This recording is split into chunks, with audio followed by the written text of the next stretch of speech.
मिश्रा भैया के YouTube channel पर आज पुनः स्वागत है आप लोगों का। मिश्रा भैया ने ऐसा प्लेटफार्म दिया है जिसे हम खुद गौरवान्वित हो रहे हैं और काफ़ी खुशी मिल रही है। मित्रों, भाइयों, दोस्तों, कहना है आप लोगों से कि ठोकर लगेगी तब भी चलना होगा, घायल हैं तब भी लड़ना होगा। ठोकर लगेगी तब भी चलना होगा, घायल होंगे तब भी लड़ना होगा। असफलता सफलता तो जीवन की एक कड़ी है। असफलता सफलता जीवन की तो एक कड़ी है। क्या असफलता के डर से हमको प्रयास छोड़ देना होगा? इन्हीं कड़ियों के साथ हम पुनः आज प्रारंभ करते हैं नया टॉपिक। पिछले लेक्चर में हमने ख़त्म किया था कि विधि क्या है, विधि की परिभाषा बताई थी। तब भी विधि की कोई जो परिभाषा है वो उचित परिभाषा किसी विद्वान ने नहीं दी पाई, क्योंकि विधि की आज तक कोई परिभाषा नहीं बन पाई है। सभी लोगों ने अपने अपने विचार व्यक्त किए और अपने अपने हिसाब से विधि की व्याख्या किए। आज हमको ये जानना आवश्यक है कि विधि के बारे में, विधि विषय जो है का तार्किक विषय है। तार्किक का मतलब ये है कि जैसे मान लीजिए हम कोई चीज़ कहते हैं कि फलां आदमी की हत्या हो गई,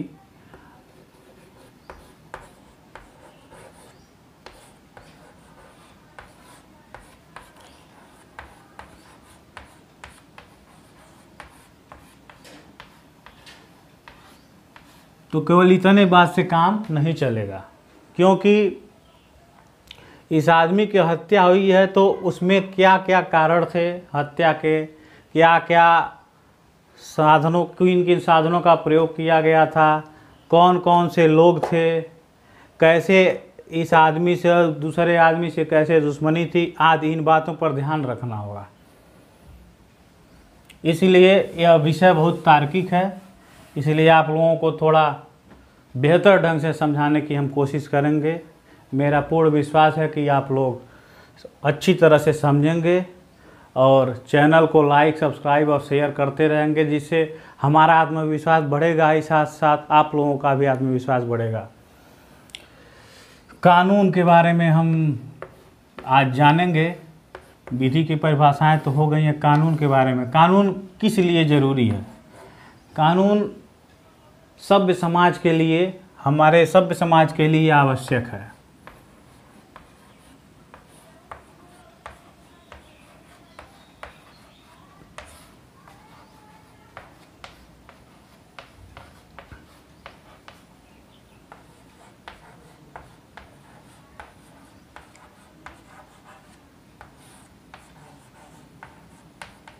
अब किसे कहेंगे सभ्य समाज और किसे कहेंगे असभ्य समाज? सभ्य समाज वो है जहाँ लोग सिविलाइज हैं, जैसे कि जहाँ मोरलिटी है, नैतिकता है, नैतिकता है कि क्या हमको क्या कार्य, कौन सा ऐसा कार्य जिसको नहीं करना है, जिसको विधि द्वारा आबद्ध किया गया है कि ऐसा न किया जाए, ऐसा करने से हमको दंड मिलेगा। इसलिए हम ऐसे समाज में रहते हैं जिसे सभ्य समाज कहा जाए। इसकी परिकल्पना विधि कराती है कि हम लोग सभ्य समाज के व्यक्ति हैं।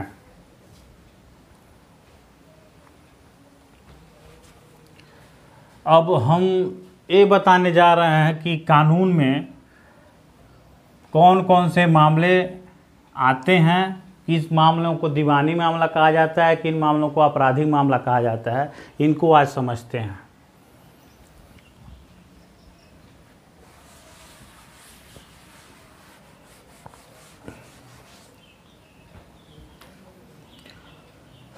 देखिए, कानून है, एक होता है दीवानी मामला। दीवानी मामले को दूसरी दीवानी ना समझिएगा, दीवानी है, इसमें बड़ा ई की मात्रा है। दीवानी मामला, दूसरी दीवानी ना समझ लीजिएगा आप लोग। और एक है आपराधिक मामला।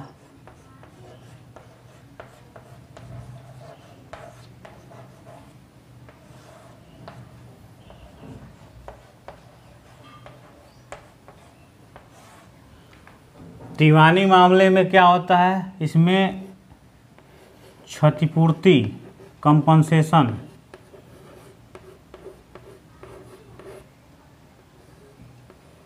क्षतिपूर्ति दी जाती है। जो भी पार्टी उसकी हकदार होती है उसको कंपनसेशन मिलता है। यह सीपीसी द्वारा तय किया जाता है। CPC, civil procedure code.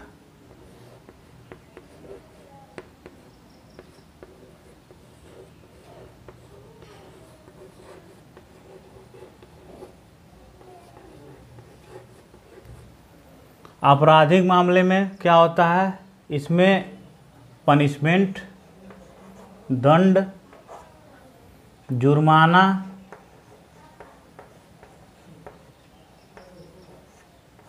क्षतिपूर्ति,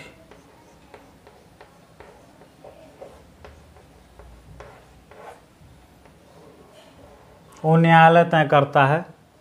लेकिन मुख्यतः क्षतिपूर्ति दीवानी मामले में ही लागू होती है। अब कैसे हम उदाहरण के तौर पे समझा पाएंगे कि दीवानी मामले में कौन सा उदाहरण दें कि आप लोग समझ जाएं, और आपराधिक मामले में कौन सा उदाहरण दें कि समझ जाएं। दीवानी मामले में जैसे कि हमें कहें कि जैसे कि हम किसी फंक्शन में कैटरीना कैफ को बुलाए थे और उनको कुछ रुपए दिए थे एडवांस में, और जिस दिन शादी का फंक्शन था उस दिन वह आई नहीं, और हमको उनके न आने से जो पैसा एडवांस दिए थे उतना तो नुकसान हुआ ही, और जो कार्यक्रम था उसकी लोग बेइज्जती भी करने लगे कि आपका कार्यक्रम सफल नहीं हो पाया। तो हमको क्या करना होगा, हमको कंपनसेशन न्यायालय द्वारा कंपनसेशन जो निर्धारित करेगा, जितना एडवांस दिए थे उसके लिए क्षतिपूर्ति अदा करेगा, और हमको मुकदमा दर्ज करना पड़ेगा कि जितना एडवांस ली थी वो हमको दिया जाए। ठीक है। जैसे कि मान लीजिए हम एक और उदाहरण दे देते हैं, किसी कार्य के लिए हमको भेजा गया, हम एडवांस में कुछ पैसे किसी को दे दिए और वह कार्य समय पर नहीं हो पाया, तो इस मामले में हमको मुकदमा करना पड़ेगा, न्यायालय हमको क्षतिपूर्ति की रकम अदा करवाएगी। ये हो गया दीवानी मामला। आपराधिक मामला क्या है, आपराधिक मामला ये है कि जैसे हत्या हो गया, जैसे मान लीजिए दीवानी मामले में पति पत्नी के बीच तलाक होता है, तो इसकी तलाक होने के बाद से पत्नी जो है मायके चली जाती है और यह क्लेम करती है कि शादी के जो खर्च हैं, शादी के खर्च जो हैं वह हमको मिलें, शादी के खर्च जो हैं मिलें, तो शादी के खर्च इसी से मिलेंगे। सीपीसी के द्वारा यह निर्धारित किया जाएगा, न्यायालय निर्धारित करेगा कितना खर्चा ये बताएंगी, और उस हिसाब से न्यायालय संज्ञान लेगा और उनका खर्च जो है वो देगा। अब यही जो है पत्नी जो है मायके चली जाती है और किसी बात पे बहस हो जाती है और किसी भी व्यक्ति का मर्डर हो जाता है, हत्या हो जाता है, तो वही मामला देखिए यहाँ पर दीवानी मामला है। अब यहीं वो किसी के हत्या हो जाने से वही मामला आपराधिक मामला हो जाता है, तो वहाँ पर दंड का प्रावधान है और जुर्माना भी हो सकता है, क्षतिपूर्ति भी हो सकती है, वो न्यायालय के विवेक पर निर्भर है। अब हमको समझना होगा कि आईपीसी जो है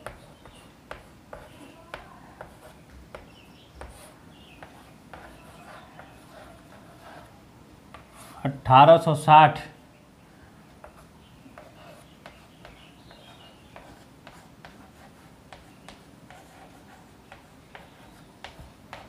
लॉर्ड मैकाले द्वारा आईपीसी का निर्माण हुआ। अब हमको ये समझना पड़ेगा कि ये तो हम समझ लिए कि दीवानी मामला और आपराधिक मामला, हमको अब ये समझना पड़ेगा कि अपराध किसे कहते हैं, अपराध किसे कहा जाएगा, क्राइम किसे बोलेंगे, तो अपराध के आवश्यक तत्व 4 हैं। अपराध तभी होगा जब चारों तत्व, जो 4 एलिमेंट हैं, जब वो पूरे होंगे तभी अपराध होगा, कोई भी क्राइम होगा। पहला क्या है? मानव होना चाहिए। मानव होगा तभी ना कुछ हो अपराध करेगा कोई कार्य। पशु के खिलाफ तो मुकदमा होगा नहीं। तो पहला तो मानव होना चाहिए। दूसरा क्या होना चाहिए? मनुष्य के मन में कोई आशय होना चाहिए, जिसे इंटेंशन भी कहते हैं।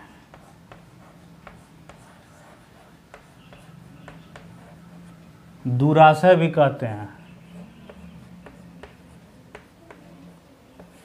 और योजना भी कहते हैं।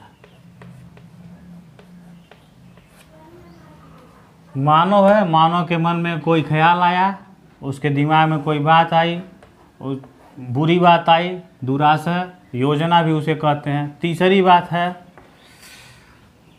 उसका कार्यान्वयन। जब उसके मन में कोई बात आएगी तो उसको करने के लिए वो प्रेरित होगा, उस कार्य को करेगा, और उस कार्य को करने के बाद से किसी भी व्यक्ति की क्षति होती है तो हमको इतने चारों एलिमेंट अगर रहेंगे तो अपराध होगा। इस कार्य को करने से क्षति होगी तो अपराध होगा। इतने एलिमेंट अगर हो रहे हैं फुलफिल तो समझिए अपराध है। अब कैसे, कौन से उदाहरण से समझेंगे कि अपराध कौन सा है? एग्जाम्पल के लिए आपको क्वेश्चन दे रहे हैं। एक व्यक्ति है, किसी के घर जाता है और देखता है मेज पर कोई घड़ी रखी है। उसके मन में, दिमाग में एक ख्याल आता है कि इस घड़ी को चुरा लें, लेकिन चुरा नहीं पाता है। क्या अपराध हुआ? अपराध नहीं हुआ। केवल उसके अंदर मेंजरिया, इसको आशय, इंटेंशन यही बना, लेकिन कार्यान्वयन उसका नहीं कर पाया, इसलिए अपराध नहीं हुआ। तो इस इंटेंशन को हम मैक्सिम के द्वारा बता रहे हैं, मेंजरिया कहते हैं। मन स्थिति मतलब आपराधिक मन स्थिति, उस कार्य को करने की आपराधिक मन स्थिति, जिसे मेंजरिया कहते हैं। और कार्यान्वयन को एक्टस रियस कहते हैं।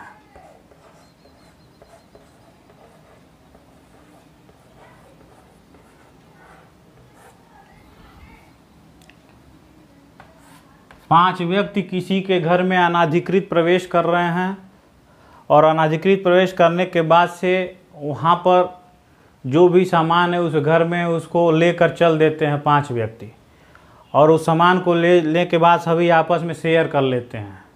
तो ये कौन सा अपराध हुआ? यह होगा डकैती। डकैती में 5 या 5 से अधिक व्यक्ति का होना आवश्यक है। अब 2 व्यक्ति किसी बाइक सवार को पकड़कर उसको बंदूक दिखाकर उसका सामान लूट लेते हैं, तो कौन सा अपराध हुआ? यह अपराध आपका हो गया उद्दापन, एक्सटॉर्शन कहते हैं उसको। फिरौती आप लोग जानते होंगे।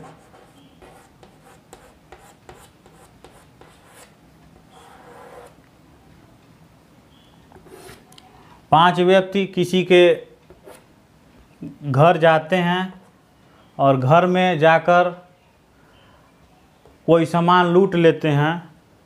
लूटने के बाद से वे आपस में शेयर नहीं करते हैं। उसमें से एक आदमी वहीं रुक जाता है और बताने के लिए कि तुम लोग जाओ, हम देख लेंगे। बीच में वह सामान ले आते वक्त बीच में ही मर जाता है किसी कारणवश। तो उसमें से एक आदमी कम हो गया, 4 ही आदमी रह गए, तो यह डकैती नहीं हुई। इन एग्जाम्पलों से आपने समझा कि कैसे क्या होना चाहिए।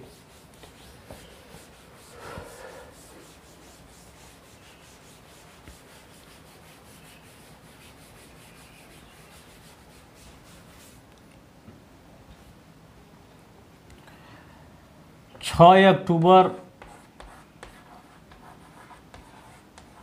1860 को ब्रिटिश संसद में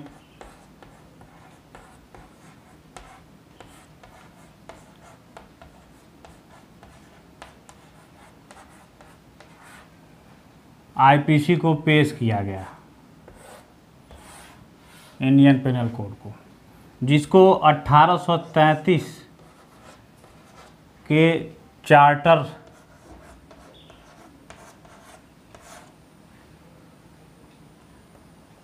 विधि आयोग द्वारा लॉ कमीशन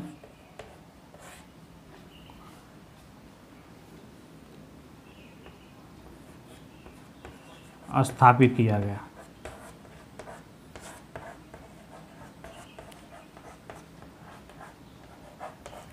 अठारह से 1829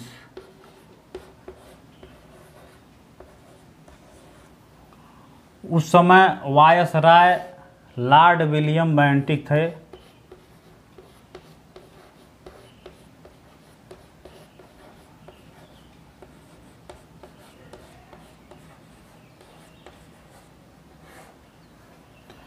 और उस समय अध्यक्ष जो थे लॉर्ड मैकाले थे।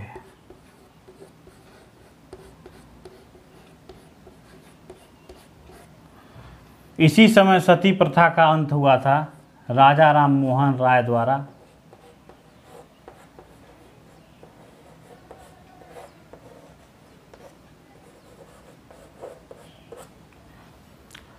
लॉर्ड मैकाले ने कहा है कि उत्तर से दक्षिण और पूरब से पश्चिम तक मैंने पूरे भारत का भ्रमण किया है। पूरे भारत के भ्रमण करने के बाद ऐसा लगता है कि भारत के निवासी जो हैं या भारत के नागरिक जो हैं हम लोगों से बहुत कमतर हैं।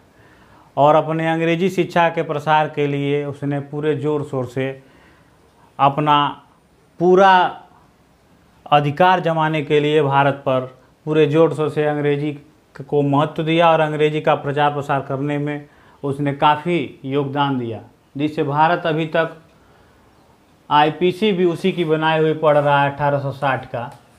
अभी उसमें भी कोई संशोधन भारतीय नहीं कर पाए हैं। और उतना पहले का बना हुआ आईपीसी जो है अभी तक वो इतना जानता था कि कौन कौन से अपराध किस किस नाम से जाने जाएंगे। छोटे से छोटी बात, बड़ी से बड़ी बात को उसने धाराओं में समेट लिया है। एक सूत मात्र भी उसमें आप बदलाव नहीं कर सकते हैं। तो आज के टॉपिक में हम लोगों ने इतना समझा।